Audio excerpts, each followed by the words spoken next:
Welcome, I'm Darren, and I'll be your guide today as I rank the 1992 rookie cards for hockey.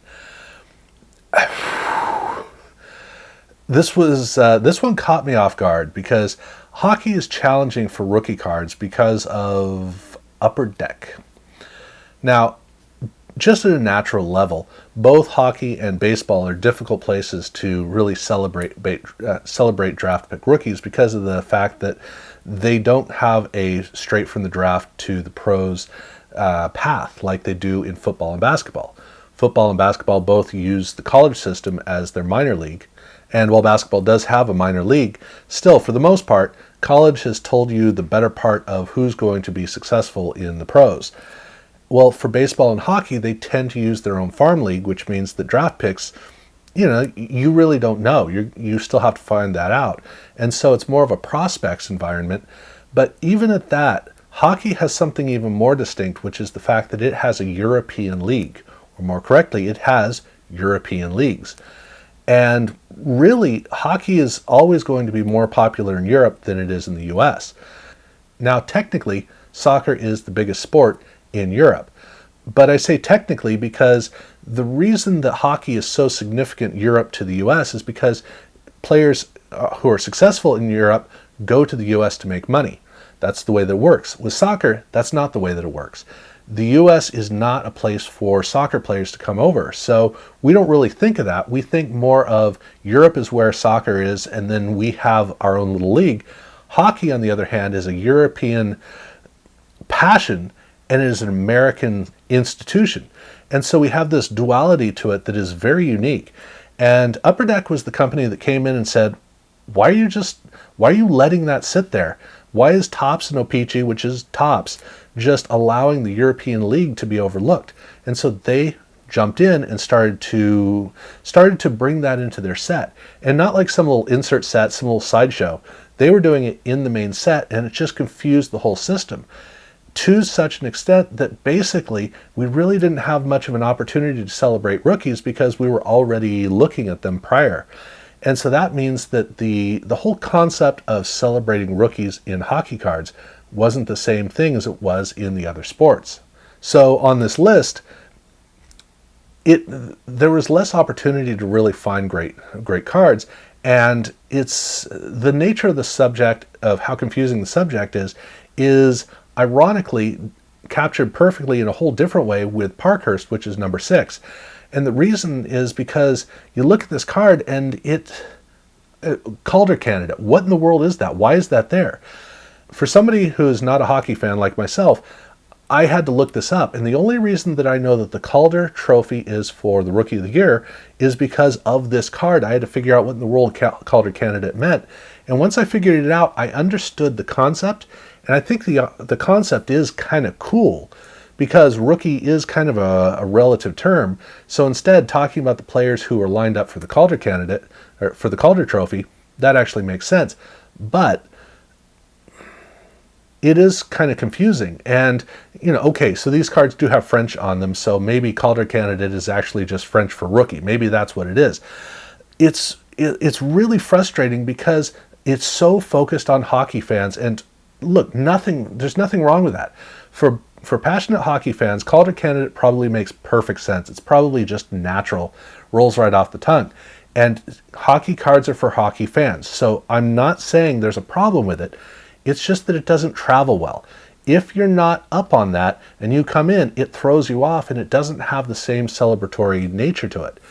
But then again, with Parkhurst, these cards were not very interestingly designed, and that little ribbon down at the bottom doesn't really work. This is not the kind of card design to get you ready to celebrate the upcoming career that this player is going to have. That's a problem. You want for a rookie card to be a celebration of a potential career. You want to look at this card 5-6 years down the road and just get excited about, yeah, that's where it all started. This is a card where it's, okay, that's kind of the way it is. So it's not the same dilemma, but still, it's weird what was going on in hockey. Rookies just were treated in a very different way. Now, Score did, not rookie cards, but they did prospect cards.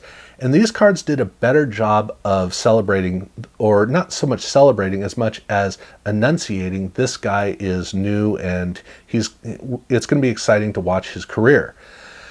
Unfortunately, the way they did it was pedestrian at best. And so here we have a card that, I mean, just not well designed. This card has a black box up at the top, which I'm a big fan of black borders. I'm not a big fan of a black box with a white border. That is a problematic affair that's really tough to make work. And I don't think they made it work. You put the white text inside, it just kind of, it feels kind of charcoaly, and it doesn't feel very clean, and there's nothing that's really strong. And then on top of that, the Top Prospects logo down at the bottom blends in. You don't even see it. Had they taken that and replaced it with the team logo so that the team logo was in a circle in the image, and then the red text was up in the black box at the top, the card would have worked a lot better. But that's not the way that they went. So, unfortunately, this card is very boring. And on top of that, the image is so busy, but the card is busy too, so it all kind of runs together. So this is a card that doesn't do anything to get you fired up about the career of this player. Whoever the player is, that's just the way it is.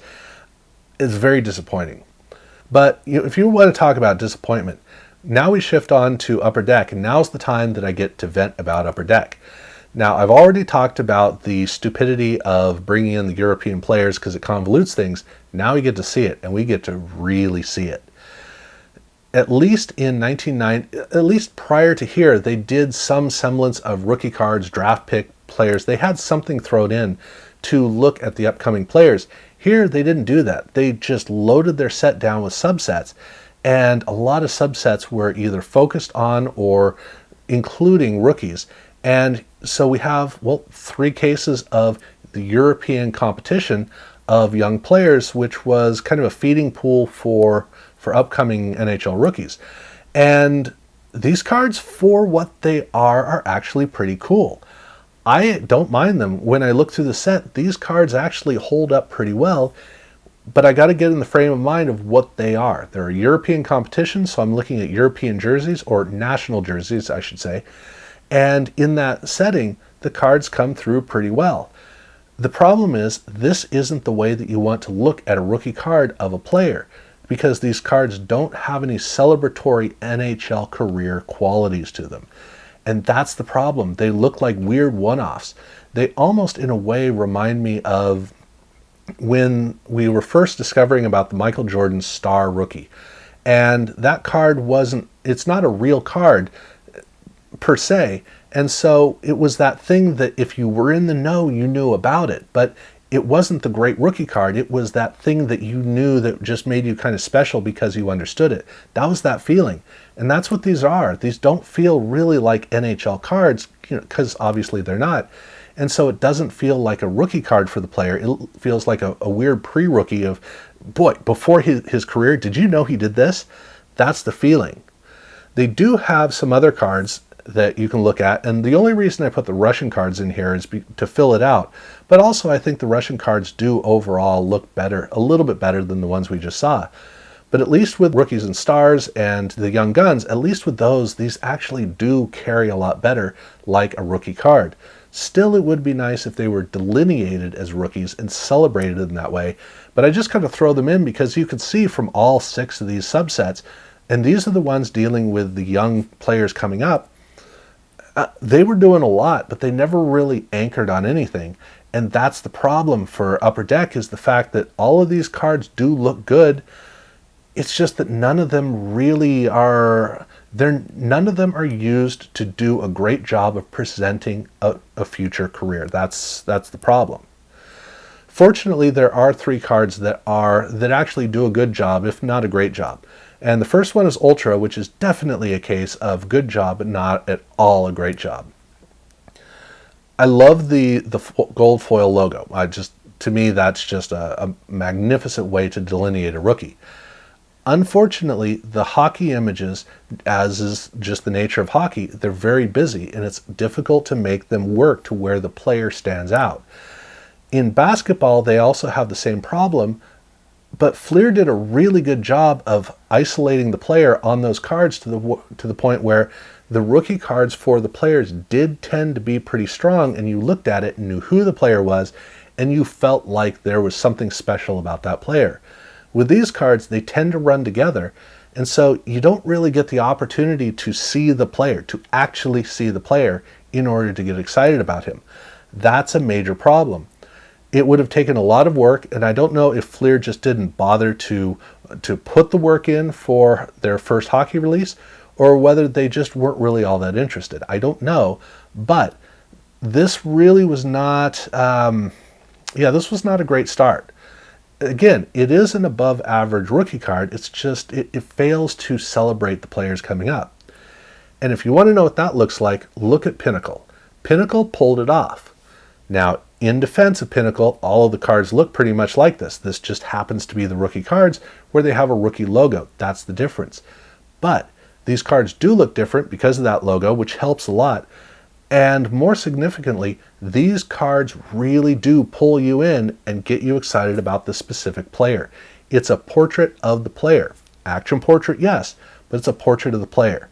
And that's critical. Pinnacle did look extremely impressive in 1992. So that really, it sets it up well. But they knew how to put all the pieces together to get these cards just right. They could be better, but if you need anything to really help to appreciate the card back does have a very distinct rookie look to it. And that makes the card, in a three-dimensional sense, carry really well. But still, it's not... Hockey did have a difficult time with these rookies, in part because there wasn't the investment into it that you would see in both basketball and football because of the nature of how draft picks worked in those other sports. But there was one card that I think surpassed all of these to a level where I think it is a great rookie card. And the problem is that's Topps, but it's not the Topps rookie cards. It's the Topps Super Rookie. So Super Rookies used to be rookie cards. It was the first issuance of a player because it was after their first season. And then once we got draft pick cards, that became a tag like All-Star or Pro Bowler. It didn't carry the same weight because it was just a part of the player's career. In the case of this card, though, I wanted to bring it out because the card just looks fantastic. And I grant you, Pavel's card here is unusually good. The Canucks jersey, the way that it looks, I mean, this is one of those rare cases of if you could get the right image to go with the card to make the card design look the best it possibly could, you're not going to do much better than this. But really, all of these Super Rookies do look great. I mean, they all do. And so this is a subset that does exactly what you want a rookie card to do. I have it here because none of the other cards were able to really seal how exciting the player's career was going to be. I also have it here because for 1992 Topps, realizing that they actually did something great is just, I got to take a second and show you this and go, dude, if they tried, they could actually do it. This is the second best thing that Topps did in 1992 across everything. I think they look great. I wish that I could say that this was a rookie card, but I mean, this is far from Pavel Bure's rookie card, and that's just, that it really is a disappointment. It's a disappointment not for the sake of this card, it's great. It's a disappointment that the best rookie card in hockey is anything but. So, that's my list for ranking all of the rookie cards in hockey. I'll be looking at the best of and worst of soon because I still have baseball to go through, and then I'll be looking at the worst of for all of these, for all four sports. And then I get to look at the best of for both football and for baseball, and then I get to do a total best of, so we'll see how all that goes. But for now, this is what I've got here. If you haven't seen the football and the basketball, I've already got those up, so you can go check those out. Subscribe if you haven't done so already. Do ring the bell to be notified, and thank you very much for watching.